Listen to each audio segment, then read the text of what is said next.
Hi hello வணக்கம், welcome to the channel Jessie and Charles. நான் உங்க ஜெஸ்ஸி. நம்ம தளபதி விஜய் நடிப்பில சமீபத்தில வெளியான திரைப்படம் the greatest of all time.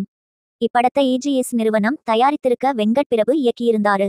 Yuvan இசையமைச்சிருந்த இந்த படத்தில பிரசாந்த், மோகன், பிரபுதேவா, ஸ்னேகா, லைலா உள்ளிட்ட பல பேர் நடிச்சிருந்தாங்க.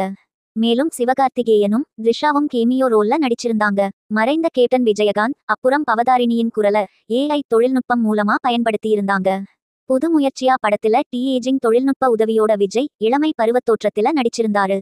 இந்த படம் பார்வையாளர்களிடையே நல்ல விமர்சனத்தை பெற்றதால முதல் 4 நாள்ல 288 கோடிக்கு மேலா வசூலிச்சிருக்கு.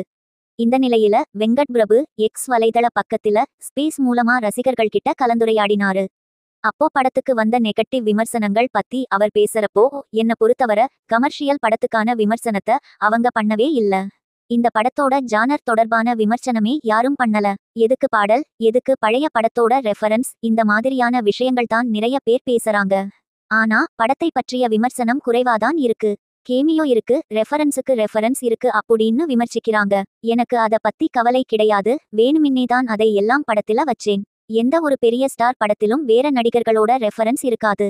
இந்த படத்தில மட்டும்தான் இருக்கு. விஜய் நினைச்சிருந்தா அதை கட் செய்ய என்கிட்ட சொல்லி இருக்க முடியும். ஆனா எல்லா நடிகர்களோட ரசிகர்களும் இந்த படத்தை செலிப்ரேட் பண்ணணும்னு தான் அவர் நினைச்சார்.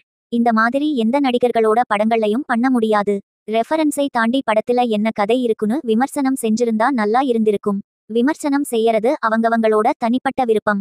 அதனால அதை ரொம்ப ஆராய முடியாது அப்படின்னு சொல்லிருக்காரு. என்ன வேணா சொல்லுங்க. தளபதி ரசிகையா நான் படத்தை ரொம்ப என்ஜாய் பண்ணீங்க. உங்களுக்கு இந்த படம் பிடிச்சிருந்தா ஆமா அப்படின்னு ஒரு கமெண்ட்டை மட்டும் போட்டுட்டு போங்க. இந்த வீடியோ உங்களுக்கு பிடிச்சிருந்தா மறக்காம லைக் பண்ணுங்க. நன்றி, வணக்கம்.